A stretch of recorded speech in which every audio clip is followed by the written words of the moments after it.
Hello, everybody. Your Priya ma'am is back again with the parts of speech part third.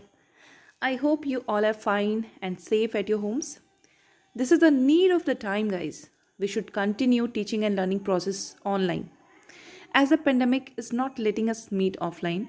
So studies should not be affected. And well, as I promised, I am back with the third part of the video on parts of speech, and today we will learn gerund, the last topic of noun classification 1. Noun के classification 1 का जो last topic था हमारा वो gerund था. पहले हम लोग उस टॉपिक पे पढ़ेंगे and then today we will also learn noun classification 2. Okay, the second classification of noun 2. So let's begin. So gerund, the definition, gerund को हिंदी में कहते हैं क्रियावाचक संज्ञा. इसके नाम से ही बहुत कुछ क्लियर हो जाएगा. और इसका डेफिनेशन के बारे में अगर बात करें तो बहुत ही इजी डेफिनेशन है, जैसे याद करना भी समझिए one liner. It is also the one liner definition. So and what is that? तो if a verb is added with ing, है ना, किसी भी क्रिया में वर्ब में अगर ing लगा है and use as a noun in a sentence और उसे सेंटेंस में एक नाउन की तरह यूज़ किया जा रहा है तो that verb is called gerund, है ना. मैंने पहले पिछले वीडियो में भी थोड़ा सा आपको एक्सप्लेन किया था. और इसको हिंदी में समझिए कि अगर किसी क्रिया यानी वर्ब के आगे ing लगाकर उसे संज्ञा की तरह यूज़ किया जाए, है ना, तो उसे जेरंड यानी क्रियावाचक संज्ञा कहते हैं. So let's see the definition. What is the easiest definition of gerund, है ना. सबसे ज़्यादा इजी डेफिनेशन जो वन लाइनर डेफिनेशन कहते हैं उसे कैसे बोलेंगे? तो here I have already given if a verb is added with ing, है ना, and used as a noun in a sentence. किसी वर्ब में अगर ing लगाकर उसे एक सेंटेंस में एक वाक्य में नाउन की तरह प्रयोग किया गया है so that verb is called gerund, है ना. उसी वर्ब को जेरंड कहते हैं. यहाँ पर एक टेबल दिया गया है, मैंने यहाँ पर एक टेबल दिया आपको, इसको ध्यान से देखिए और समझिए. I will explain it. इसके साथ आपको और ज़्यादा ही बेटर समझ में आएगा. तो देखते हैं. वर्ब और सेकंड पार्ट है verb is use as a noun, जिसे जेरंड कहते हैं. मैंने अभी भी बताया. सो अभी यहाँ पर इस टेबल की सहायता से हम लोग और इसको एक्सप्लेन करके समझेंगे. जैसे आपको लेफ्ट साइड में वर्ब दिख रहा है एंड राइट साइड में verb is used as a noun. जैसा अभी अभी मैंने एक्सप्लेन किया कि जेरंड उसे कहते हैं जब किसी सेंटेंस में वर्ब नाउन की तरह इस्तेमाल हो रहा हो, है ना. तो अब इसको हम लोग एग्जाम्पल्स की सहायता से और समझेंगे. So first example is I love you. Okay, so यहाँ पर जो लव है वो एक वर्ब की तरह यूज़ किया गया है. आई लव यू, मैं तुम्हें प्यार करता हूँ. तो love is as a verb here, है ना. अब इसे ही हम लोग एज अ जेरंड कब कहेंगे? जब वो किसी सेंटेंस में नाउन की तरह इस्तेमाल किया जाएगा, है ना, या फिर सब्जेक्ट की तरह. तो loving you is a part of my life. अब यहाँ पर लविंग, लव में ing लगा दिया गया और उसे नाउन की तरह इस्तेमाल किया जा रहा है. तो वर्ब में ing लगाकर एज अ नाउन यूज़ कर लिया गया और ये इस सेंटेंस का सब्जेक्ट भी दिख रहा है ना. दोनों चीज़ें चेक्ड हो गई. इट मीन्स कि ये जेरंड है. याद रखिएगा, बहुत ही ईजी है कि किसी भी वर्ब में अगर ing लगाकर उसे सेंटेंस का सब्जेक्ट या नाउन बना दिया जाए, नाउन की तरह इस्तेमाल किया जाए, तो उसे हम लोग क्या कहते हैं? जेरंड कहते हैं. ईजी है. Third example is I read books. Okay, so यहाँ पर भी रीड एक वर्ब की तरह यूज़ किया गया है, क्रिया की तरह यूज़ किया गया है. और जब इसमें ing लगा देंगे तो ये क्या बन जाएगा? गुड, जेरंड बन जाएगा. रीडिंग, है ना, रीड में ing लगा दिया तो रीडिंग बन गया. तो आई एम रीडिंग में अगर आप आई एम रीडिंग को समझेंगे कि वो जेरंड है, नहीं. आई एम रीडिंग अगर कहते हैं तो वो भी एक क्रिया की तरह यूज़ हो रहा है ना. मैं पढ़ रहा हूँ, आई एम रीडिंग. सो वो रीडिंग वर्ब की तरह ही यूज़ हुआ है. आई रीड बुक्स या आई एम रीडिंग, है ना. टेंस का अंतर है सिर्फ. लेकिन reading is a good habit, जो कि एग्जाम्पल में है राइट साइड में, reading is a good habit. तो यहाँ पर रीडिंग में रीड में ing लगा करके इसको एज अ नाउन यूज़ किया गया है ना. इस सेंटेंस का ये सब्जेक्ट की तरह दिख रहा है, इसी के बारे में बात हो रही है. Reading is a good habit, है ना. रीडिंग के बारे में हम लोग चर्चा कर रहे हैं, तो इट मीन्स कि it is a subject, it is noun, use as a noun in the sentence, so that's why this is the gerund. Explained. So I think आपको समझ में आ रहा होगा. नेक्स्ट है I run 5 kilometres a day. तो यहाँ पर रन को वर्ब की तरह यूज़ किया गया है, बट इसको देखिए, running daily is good for health. तो रन में ing लगा करके इसको रनिंग बना दिया गया है, और daily is good for health. It means कि ये एज अ नाउन यूज़ हो रहा है यहाँ पर, या फिर एज अ सब्जेक्ट यूज़ हो रहा है. तो इसे क्या कहेंगे? जेरेंड कहेंगे. रनिंग के बारे में बात हो रही है, दौड़ने के बारे में बात हो रही है ना. दौड़ना, दौड़ रहा है, दौड़ा, और दौड़ना ज़रूरी है ना. ना लग गया लास्ट में, ठीक है, तो उसे जेरेंड कहेंगे. राहुल स्मोक्स.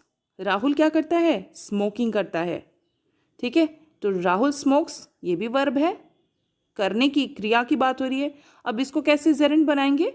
जब स्मोकिंग के बारे में बात करेंगे. स्मोकिंग बुरी लत है, smoking is injurious to health, है ना. तो स्मोक में ing लगा दिया और क्या लिख दिया? Smoking is injurious to health.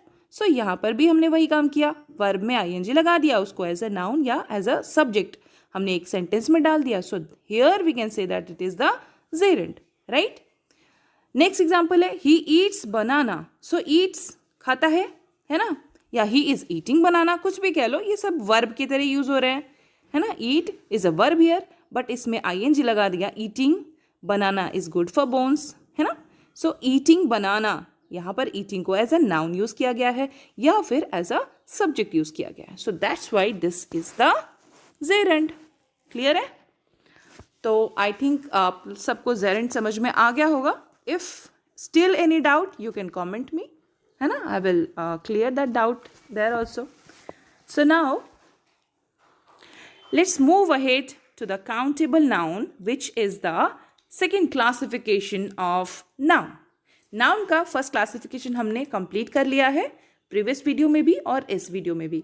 अब यहाँ पर हम लोग नाउन के क्लासिफिकेशन सेकेंड की बात करेंगे, यानी the another classification of noun. And वो कितने टाइप के होते हैं? 2 टाइप्स के होते हैं.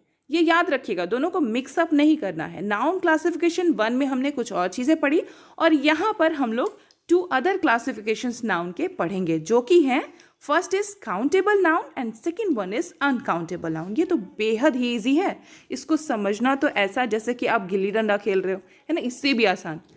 कैसे समझेंगे? Let's begin. फर्स्ट है काउंटेबल नाउन, जिसको हिंदी में कहते हैं गणनीय संज्ञा, है ना. आई ऑलवेज से कि हिंदी मीनिंग जानना भी आपको ज़रूरी है, because we are Hindi to English and English to Hindi both. So we have to understand the Hindi meanings of these grammar points, these grammar topics, so that you could relate it between the Hindi grammar and the English grammar. Okay? So तब जाके आपको लगेगा कि नहीं, ये कोई बड़ी चीज़ नहीं है, English is not a तोप, है ना. Anyways, so countable noun को गणनीय संज्ञा कहते हैं, जिसको यहाँ पे मैंने डिफाइन किया है बहुत ही ईजी, सिर्फ एक ही सेंटेंस में आ गया ये. The nouns which can be counted is called countable noun. बहुत आसान है. जिस नाउन को हम लोग गिन सके वो सब काउंटेबल नाउन कहलाते हैं. गिन सके. कुछ एक्सेप्शंस हैं, मैं भी एग्जाम्पल के साथ समझाऊंगी. एग्जाम्पल्स में क्या क्या है? पेन है, पेन को काउंट कर सकते हैं, 1 पेन, 2 पेन, 3 पेन, है ना, गिन सकते हैं हम लोग, तो ये काउंटेबल नाउन हो गया. Boy, if you are talking about a boy, एक लड़का, 2 लड़का, 3 लड़के, तो we are still counting them, so it is also the countable noun. And then book, book को भी काउंट कर सकते हैं, प्लूरल हो सकता है ना ये, बुक और बुक्स. तो ये भी चीज़ ध्यान में रखनी है कि जिसके आगे आप SES लगाकर उसे प्लूरल बना रहे हो, so that is also the countable noun, है ना. हेयर, बाल. अब आप कहेंगे हेयर को तो काउंट ही नहीं कर सकते, but we still we will have to count it in the countable noun. क्यों हेयर को काउंटेबल नाउन में क्यों गिनते हैं? क्योंकि जब आप एक बाल कहीं पे दिख जाते हो, सपोज कि कहीं पे आपके खाने में एक बाल निकल गया, तो तब आप क्या कहोगे? ये बालें हैं? नहीं ना, ये बाल है, दिस इज द हेयर. सो बाल को दिमाग में रखिएगा, इसको कंफ्यूज होने की कोई ज़रूरत नहीं है. हेयर इज काउंटेबल नाउन, क्योंकि आप 1, 2, 3 बाल गिन सकते हैं. हाँ, ये एक्सेप्शन है कि हमारे सर के ऊपर बहुत सारे बाल होते हैं, उतना गिनने बैठेंगे तो फिर पता नहीं कितने साल लगेंगे, है ना. सो और ये इम्पॉसिबल सा है, प्रैक्टिकल नहीं. This is not practical to count hair on your heads, है ना. सो इसलिए इसको हम लोग कहते हैं कि अनकाउंट नहीं, ये अनकाउंटेबल। कोई भी बोले कि अनकाउंटेबल नाउन है हेयर, तो उसको आप कट कीजिएगा, बोलेगा नहीं हेयर इज काउंटेबल नाउन, है ना। वैसे ही स्टार, स्टार को भी लोग कहते हैं अनगिनत है, हम लोग तो गिन ही नहीं सकते, वो भी अनकाउंटेबल नाउन है। नहीं, stars are also countable noun because we can also count stars. कहते हैं ना जैसे सप्तर्षि है ना, 7 stars, we can still count them. कहते हैं ना 1 2 3 4 5 6 7, है ना, we can count the stars. So next time if somebody says that stars are uncountable noun, please stop and correct them. नहीं, stars काउंटेबल नाउन है बिकॉज हम लोग कहते हैं ना एक तारा देख लिया, एक कुछ मिथ्स हैं कि 2 तारे देखने चाहिए एक साथ, तो एक तारा देख लिया तो गलत हो गया, एक और ढूंढने लगते हैं ना, तो क्या करते हैं तब हम लोग, क्या कर रहे होते हैं, काउंट कर रहे होते हैं ना स्टार्स को। Exactly, so that's the point, star and hair both are countable noun, है ना। गर्ल्स, गर्ल क्या है, girl is also countable noun as boy. Man, cow, है ना। सिटी, सिटी बहुत सारी होती है, हम लोग सिटीज़ भी बोल सकते हैं और सिटी, एक सिटी की भी बात कर सकते हैं, बहुत सारी की, इट मीन्स की सिटी भी काउंटेबल नाउन है। पेपर, पेपर भी काउंटेबल नाउन है, 1 पेपर 2 पेपर 3 पेपर। रिमेंबर, किसी भी चीज़ को अगर आप काउंट कर रहे हो 1 2 3 4 करके, सो वो काउंटेबल नाउन में काउंट होता है। क्लियर है।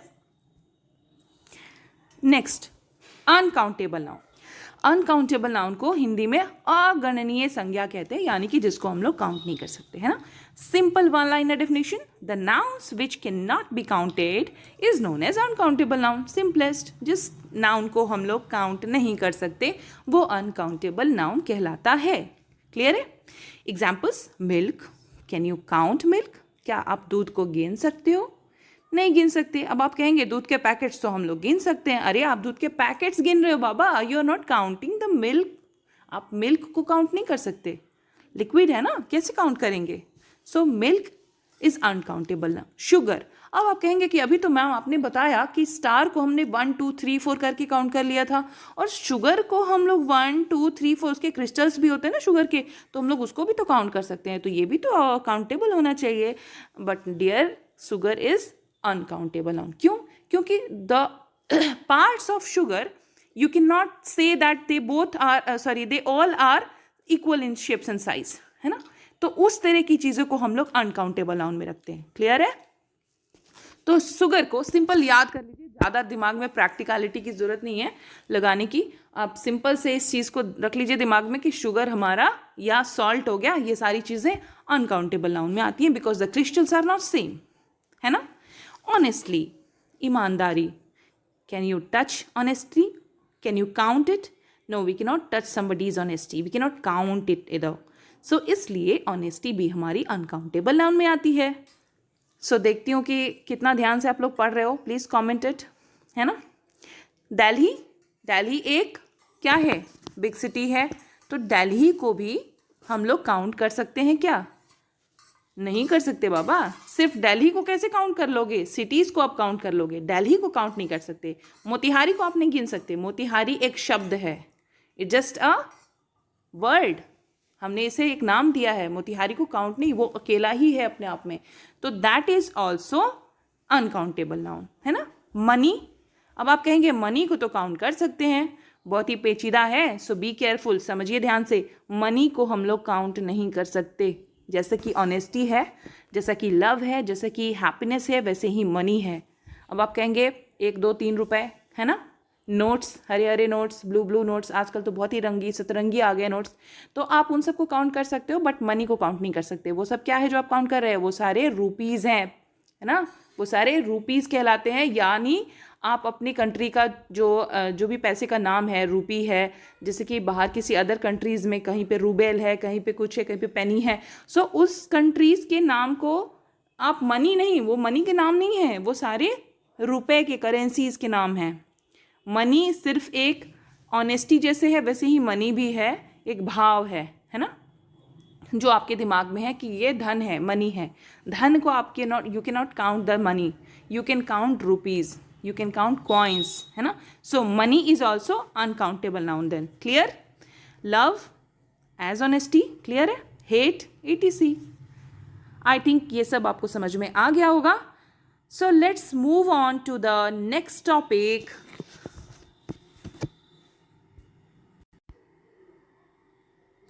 तो नेक्स्ट टॉपिक है हमारा the noun age gender. Gender के रूप में नाउन को हम लोग पढ़ेंगे. जैसे कि अभी हमने क्लासिफिकेशन 2 में पहला पढ़ा अनकाउंटेबल एंड काउंटेबल, तो सेकेंड हो गया जेंडर. तो इसमें भी 3 काइंड्स ऑफ जेंडर होते हैं. एक होता है मैस्कुलिन, एक होता है फेमिनिन और एक होता है न्यूटर. सो ये 3 जेंडर्स होते हैं. अभी हम लोग एक्सप्लेन करेंगे. मैस्कुलिन जेंडर किसे कहते हैं? पुलिंग को. हिंदी में इसको पुलिंग बोलते हैं. The one line definition, it denotes a male. ये एक पुरुष को या पुरुष की जाति को डिनोट करता है. Masculine gender example boy, uncle, brothers, gents, actors, etc, है ना, मेल है सारे. फेमिनिन जेंडर, फेमिनिन स्त्रीलिंग को डिनोट करता है. It denotes a female. बहुत ही सिंपल एग्जाम्पल एक सेंटेंस में आ गया है. It denotes a female. Feminine gender किसे कहते हैं? It denotes a female. Example women, girl, aunt, sister, ladies, actresses, cat, cow, ETC. Feminine gender में ये सारे आ गए जो कि स्त्रीलिंग का बोध कराए, स्त्री जाति का बोध कराए. That is feminine gender. तो ये थर्ड नंबर क्या है? न्यूटर जेंडर, जिसे हम लोग नपुंसकलिंग कहते हैं. It denotes neither male nor female but non living. Neuter gender किसे कहते हैं? ना तो ये पुरुष हो ना ये नारी हो, जबकि ये क्या कहलाता है? नॉन लिविंग, है ना. एग्जाम्पल्स में पढ़ेंगे. बुक क्या है? पेन. पुरुष है या स्त्री है ना. ना तो ये मैस्कुलिन है ना ही ये फेमिनिन है, इसलिए ये क्या हो गया? न्यूटर जेंडर हो गया. वैसे ही मोबाइल भी न्यूटर जेंडर है. Laptop, chair, etc. क्लियर हो गया. अब थर्ड पे आते हैं द नाउन नंबर, जिसे हम लोग नंबर कहते हैं. हिंदी में इसको वचन कहते हैं. कितने होते हैं number? 2 types of numbers are there. First is singular and second is plural. उससे ज़्यादा कुछ होता ही नहीं है. सिंगुलर क्या है? एक वचन. Definition, one liner definition, it denotes one creature, place और थिंग. ये किसी एक प्राणी, जगह या वस्तु को डिनोट करता है. Example rat, mouse, tooth. Tooth means एक दांत, है ना. टिथ मीन्स सारे दांत, बहुत सारे प्लूरल में आता है, लेकिन टूथ मीन्स एक दांत होता है. Man, woman, girl, etc. जो भी एक वचन हो, सिर्फ एक हो, वो सारा हमारा क्या हो जाता है? कौन सा नाउन है? Singular. The noun as a number कहते हैं इसको, है ना. सो सिंगुलर नाउन क्या हो गया? Rat, mouse, tooth, man, woman, girl. अब आते हैं प्लूरल पर. इसी का प्लूरल क्या हो जाता है? तो प्लूरल में one liner definition is it denotes more than one creature, place और थिंग.